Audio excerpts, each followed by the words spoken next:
Professional career का आरंभ। Einstein की कहानी में आगे बढ़ते हुए अब हम जानेंगे कि आखिर कैसे आइंस्टाइन ने अपनी प्रोफेशनल जिंदगी का आरंभ किया था। आइंस्टाइन को हमेशा से ही शिक्षक बनने का शौक था। वो चाहते थे कि वो विद्यार्थियों को वैसे पढ़ाएं जैसे उन्हें कभी पढ़ने का मौका नहीं मिला था।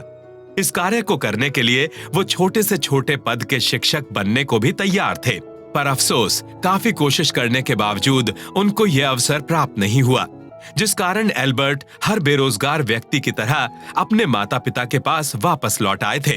वो अपनी हार से निराश जरूर थे, लेकिन उन्होंने अपना आत्मविश्वास नहीं खोया था। उन्होंने घर लौटते ही ज्यूरिक में स्थित एक गणित के शिक्षक के साथ सहायक की तरह काम करने की एप्लीकेशन भेज दी थी। लेकिन इस एप्लीकेशन में उन्होंने अपने भौतिक ज्ञान की भी चर्चा कर दी थी, जिस कारण आइंस्टाइन की एप्लीकेशन को मंजूरी नहीं मिली थी।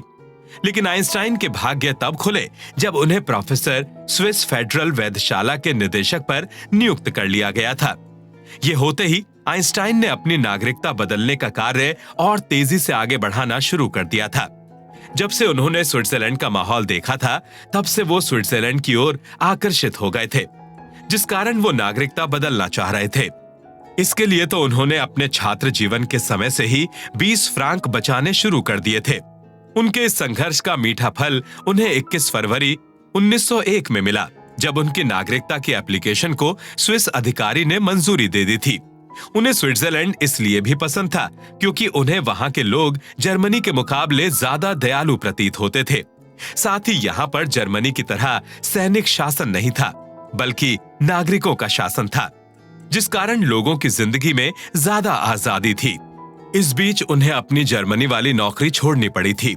स्विट्जरलैंड में उनके लिए नौकरी ढूंढना मुश्किल होने लगा था।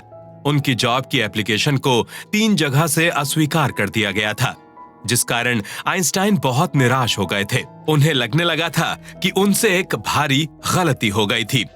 लेकिन तभी एक चमत्कारी बात हुई, जिसे आप कुदरत का खेल भी कह सकते हैं। एक तकनीकी स्कूल में 2 महीने के लिए एक गणित के शिक्षक की आवश्यकता निकल कर आई, जिसमें आइंस्टाइन ने अपने पुराने प्रोफेसर की मदद से नौकरी पा ली थी। ये नौकरी उनकी 15 मई से 15 जुलाई तक चली थी। इन 2 महीनों में आइंस्टाइन के जीवन में कोई खास परिवर्तन नहीं आए थे, और जैसे ही पुराने प्रोफेसर नौकरी पर वापस आ गए, वैसे ही आइंस्टाइन को काम ढूंढने में वापस जुटना पड़ा था। पर इस बार काम ढूंढने में आइंस्टाइन की किस्मत ने अच्छा साथ दिया। उन्हें ज्ञात हुआ कि स्विट्जरलैंड की सीमा पर स्थित विद्यालय में एक शिक्षक की आवश्यकता थी। वहां पर आइंस्टाइन ने तुरंत अप्लाई किया। अप्लाई करने के कुछ दिनों बाद ही उन्हें वहां शिक्षक की नौकरी मिल गई थी। ये नौकरी भी आइंस्टाइन को अपने पुराने कनेक्शन के कारण ही मिली थी। इस बार उन्हें ये नौकरी अपने पुराने सहपाठी के कहने पर प्राप्त हुई थी। आइंस्टाइन के लिए ये नौकरी एक वरदान की तरह थी। अब इस नौकरी के बदौलत उनकी जेब में पैसा रहने लगा था, और वो कम से कम कुछ महीनों तक आराम से जीवन व्यतीत कर पाए थे। इसका कारण इस विद्यालय का सख्त अनुशासन था। आइंस्टाइन इस सख्त माहौल में टिकने में असमर्थ हो गए थे। लेकिन अच्छी बात यह थी कि इस नौकरी करने के साथ साथ आइंस्टाइन अपनी पीएचडी के लिए भी कार्य करने में लगे हुए थे। एल्बर्ट ने काइनेटिक थ्योरी ऑफ गैसेस यानी गैसों के गतिज सिद्धांत पर अपनी थीसिस बनाई थी, जिसे उन्होंने ज्यूरिक के विश्वविद्यालय में मंजूरी के लिए भिजवा दिया था। साथ ही उन्होंने स्विस पेटेंट कार्यालय में वर्ग 2 के एक पद के लिए आवेदन पत्र भी भेज दिया था, जिसमें उन्होंने अपनी शिक्षा और कार्य का उल्लेख किया था।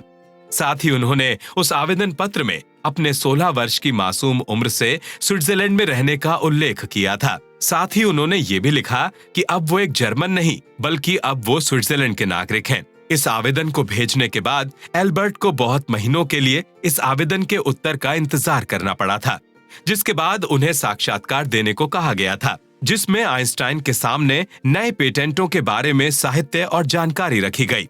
इससे वो लोग ये परखना चाहते थे कि आइंस्टाइन इन पर क्या दलील देंगे और क्या वो काम पर रखने लायक हैं कि नहीं। इस इंटरव्यू के दौरान इंटरव्यू लेने वाले लोगों को ये अंदाजा हो गया था कि एल्बर्ट के पास तकनीकी ज्ञान ना के बराबर ही है। लेकिन वहां के इंटरव्यू लेने वाले आइंस्टाइन की दलील सुनकर एल्बर्ट पर मोहित हो गए थे, जिस कारण उन लोगों ने द्वितीय श्रेणी के तकनीकी विशेषज्ञ के स्थान पर तृतीय श्रेणी के तकनीकी विशेषज्ञ के रूप में एल्बर्ट को नियुक्त कर लिया था। एल्बर्ट को इस नौकरी में 3500 फ्रांक का वार्षिक वेतन मिलने की बात तय हो गई थी। इसके बाद सन 1902 में जाकर आइंस्टाइन को जिस स्थिर नौकरी की तलाश थी, वो उनको आखिर में प्राप्त हो ही गई। इस नौकरी के लिए आइंस्टाइन को फिर से नए शहर में आना पड़ा था। ये शहर ज्यूरिख से अलग था। यहाँ पर तीनों ओर नदियां बहती थीं। इस नौकरी में उन्हें पक्का होने में 2 और साल लगे थे। फिर सन 1904 में जाकर उनको अपनी नौकरी में प्रमोशन प्राप्त हुआ। साथ ही उनकी सैलरी भी 400 फ्रांक और बढ़ गई थी। लेकिन उनका दर्जा फिर भी श्रेणी 3 का ही रहा। इसका कारण था उनके टीम लीडर हॉलर, जिनका मानना था कि उनको अभी भी बहुत सी चीजों के बारे में ठीक से ज्ञान प्राप्त नहीं हुआ है। पर एल्बर्ट ये जानकर निराश नहीं हुए, बल्कि वो और कुशलतापूर्वक काम पर जुट गए थे, जिससे हॉलर कहीं हद तक संतुष्ट भी थे। जीवन में इस ठहराव को देखकर एल्बर्ट भी अपने दिल में सुकून महसूस कर रहे थे। अब वो आराम की जिंदगी व्यतीत करना चाह रहे थे, जिस कारण वो शादी करने की भी सोचने लगे थे। अगले भाग में हम आइंस्टाइन की कहानी में जानेंगे कि एल्बर्ट ने अपने प्रोफेशनल और पर्सनल करियर को कैसे संभाला। साथ ही हम ये भी जानेंगे कि आइंस्टाइन ने अपनी गजब की खोज की शुरुआत कैसे की थी। ये सब जानने के लिए जुड़े रहिए हमारे साथ और सुनते रहिए आइंस्टाइन की कहानी।